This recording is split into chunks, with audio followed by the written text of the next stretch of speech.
la pauvre présidente de la Commission européenne, Ursula von der Leyen, a dû pleurer hier à chaudes larmes puisque Giorgia Meloni a été élue en Italie. Giorgia est-elle vraiment anti-Union européenne? Je vous en parle dans la deuxième partie. Petit extrait de l'article du Monde. Au lendemain de la victoire du parti post-fasciste de Giorgia Meloni, Fratelli d'Italia, aux législatives italiennes, les réactions oscillaient lundi 26 septembre entre enthousiasme, appel à l'union et mise en garde sur les droits humains. Déjà, petite rectification, Giorgia Meloni n'a pas gagné avec son unique parti politique. Elle s'était associée à la Ligue de Matteo Salvini et à Forza Italia dirigée par Silvio Berlusconi, alias le mafieux. Vanity Fair écrit « À eux trois, ils forment une puissante formation de droite et d'extrême droite et remportent ce lundi la majorité absolue à la Chambre des députés et au Sénat. Leur principale opposition, le parti démocrate de gauche mené par Enrico Letta, a recueilli moins de 20% des voix. La coalition menée par Giorgia Meloni remporte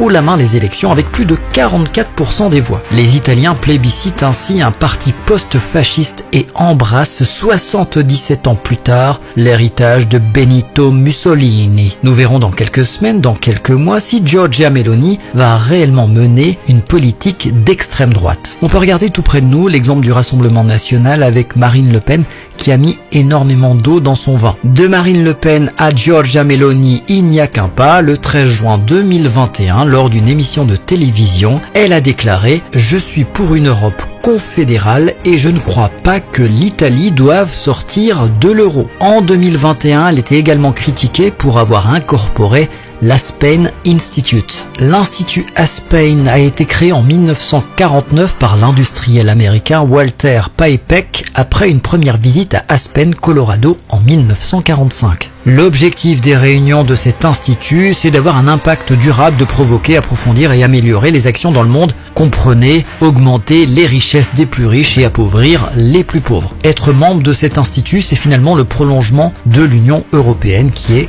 pro-américain. Est-ce que Giorgia Meloni et sa coalition seront de véritables partis d'opposition ou alors feront-ils comme les autres? Réponse au prochain épisode.